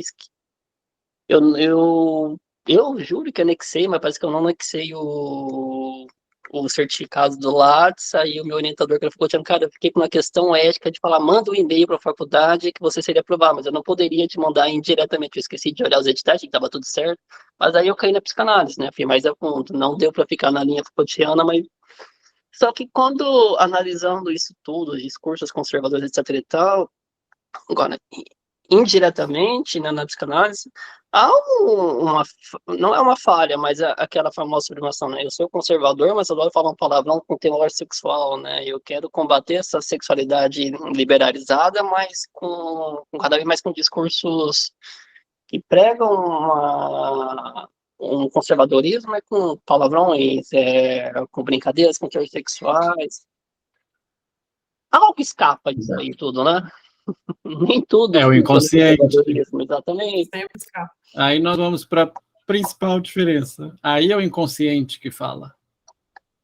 A pessoa totalmente conservadora, conscientemente, vai para a análise e começa a soltar, abra suas asas, solte suas feras. Aí é o inconsciente. Aí vai a principal diferença dos discursos todos. O inconsciente fala. E, como vocês bem sabem, através dos atos falhos, dos xixes, aquelas coisas. Mas é isso, Valdeci. Né? Eu não sou de falar palavrão, mas vou falar um palavrão. Poxa!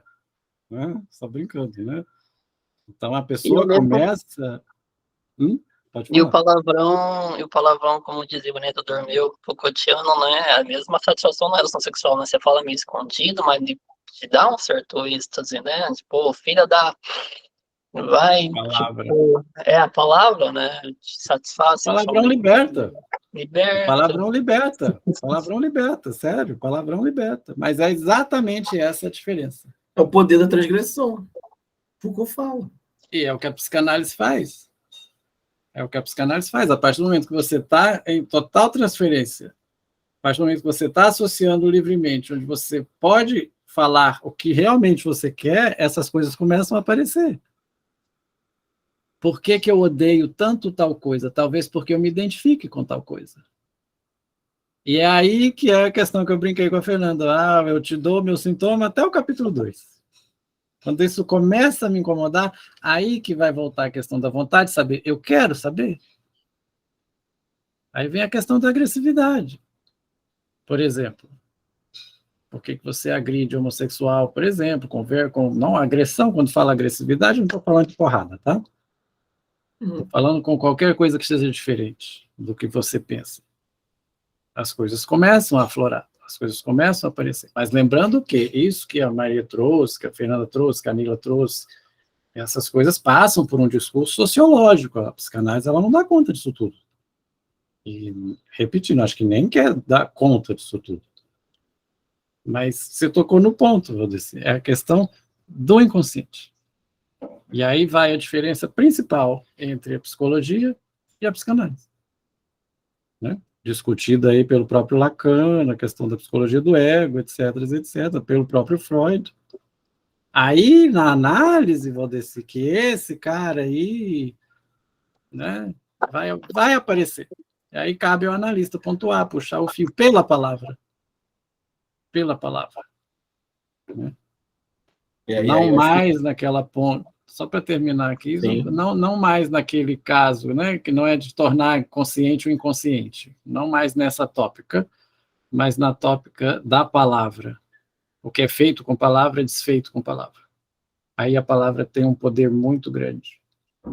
Mas esse aí é o capítulo 2. Muito bom. Eu acho que todos os discursos, né, dentro do que vocês colocaram, todos vocês, acho que todos os discursos, eles são dotados de agressividade. Né? Eu acho importante só a gente diferenciar discursos que violentam de discursos agressivos. e de discursos que reagem, né? Eu posso concordar com alguns discursos serem agressivos, mas discordo de falar que eles são violentos, partindo do ponto que muitas vezes são discursos em reação a uma violência, né? E a gente tem que entender quem está sendo violentado para saber se existe violência, inclusive, né? Uhum. Então, eu não consigo enxergar em algumas posturas alguém sendo violentado, né? E eu acho que essas coisas esbarram, sim, em toda essa bagagem desse contexto histórico que a gente está falando, que a gente traz, né? Toda a repressão e, ao mesmo tempo, aquilo que choca o estranho, né? O que é recebido com estranheza, mas que vale pensar se é violência ou não. Lembrei É do o Nelson estranho Rodrigues familiar. agora, hein, Gustavo? Lembrei do Nelson. Toda nudez será castigada? Sim ou não? E essa questão é interessante, o estranho familiar, a parte de nós que desconhecemos e não gostamos, todos nós temos, né? Já diz a Rudinesco, né? A parte obscura de nós mesmos. E quanto a analistas, na função de analistas, aí que vem a questão. Cabe a nós sabermos se conseguimos escutar tais discursos. Lembrei na fala do Rodolfo agora, por último, eu lembrei do texto do Freud, o infamiliar, o estranho. Exato. O Heimlich, exatamente. E essa é a questão ética essencial para a psicanálise. Não somos obrigados a escutar tudo. Aí que temos que filtrar. Esse discurso agressivo, ele me cabe? Eu consigo levar adiante? Eu consigo escutar um caso de, vamos dizer, abuso infantil, que o cara é abusador? Eu consigo, como analista? Aí que vai a questão ética. Né? Ou eu encaminho isso adiante. Né? Todo discurso carrega uma agressividade. O Rodolfo falou super certo. Todo discurso ele carrega uma agressividade. Né? Muito bem. E casos para os próximos capítulos. É isso, meu. Passamos novamente um pouquinho de tempo. Que bom. Isso é bom.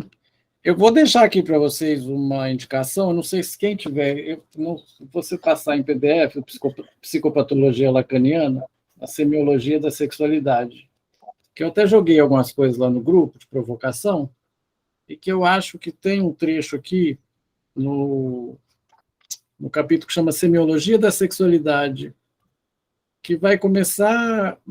Eu não tinha conhecimento desse texto. Depois, quando eu li, falei, gente, parece todo o histórico que a gente está fazendo no seminário, porque ele começa com todo o acontecimento do Freud, né, fala das histéricas, etc., etc., e exatamente isso que a gente falou hoje, do que chamou de repressão, e depois a gente vai entrar na questão de que não há relação sexual a gozo, mas isso é uma outra história. Quem for bom de achar os PDF aí, puder achar, e fica essa indicação, né? E esse livrinho aqui, agora eu não sei se foi você, Léo, que me indicou, se foi Rodolfo, não me lembro. Isso aqui é uma pequena pérola, para quem quer... Não, né? Esse aí foi eu, não. Da ideia do Lacan. Olha, eu de ato falha, porque eu vou entrar no Lacan daqui a pouco. Do Foucault, né? 10 lições aí sobre Foucault, desde a questão da epistemologia, né? Da arqueologia, passando pela razão, pela cor. Você conhece isso aqui, Hildo? Foi você que me passou. Conheço, mas não foi eu que te indiquei, não. Não. Então, você comentou dele comigo já. Alguém comentou comigo, e tem do Adorno, tem do Kant, tem um monte de 10 lições sobre um monte de filósofos. Interessante. Eu indico um interessante aqui, que eu até abri, quando o Rodolfo começou a falar da norma, e tudo que o Rodolfo falou estava lá no livro. Acho que é Judith Ravel, Dicionário dos Conceitos Essenciais da Obra de Foucault. Você mandou lá no grupo. Isso é muito bom. Pô, os principais conceitos estão lá: poder, norma, lei, sexualidade. Vou mandar para você. É importante ver que os conceitos são diferenciados nas áreas, né? Mas muito bem, nosso café está até interessante. Espero que vocês estejam gostando também, né? Muito bom. Eu, da minha parte, eu encerro, Rodolfo, se você quiser falar mais alguma coisa. Também. Na próxima a gente parte aí dessa crítica que ficou aí e a gente segue desenvolvendo. Obrigadão pelas colaborações, pela presença, pelo que eu escutei de todos. E a gente se vê daqui a 15 dias, né? Isso. Muito bom. Muito bom. Então, até Então, mais. valeu. Você vai tirar foto, Gustavo? Eu já tirei os prints aqui, mas se vocês quiserem Já tirar tirou? outro. Então tá bom. Mas a Nila estava com a câmera fechada. Se ela puder abrir. Eu sou cheio das assessoras, Rodolfo, adoro elas. Elas me lembram. É uma maravilha. Né? Vamos lá. Vocês querem? Eu tá com a caneca, assim, a Fernanda está com a caneca hoje também. Aquele dia estava só eu, Rodolfo, com as canecas. Levante as canecas. Raise your glasses. Tá vazia já, essas horas. Tá vazia a minha também, é só cenográfico. A minha não dá para eu carregar. Né? Tô com com a garrafinha? Muito bem. Pode tirar? Pode. Acho que o Valdeci levantou na hora que eu ia dar o print. Vai. Fala, Nila. Muito bem. Ela só levantou a mão. Muito bem. 1, 2, 3 e... Isso. Daqui a pouco eu jogo lá no grupo para vocês. Nas calçadas sempre... Oi? Não apareceu.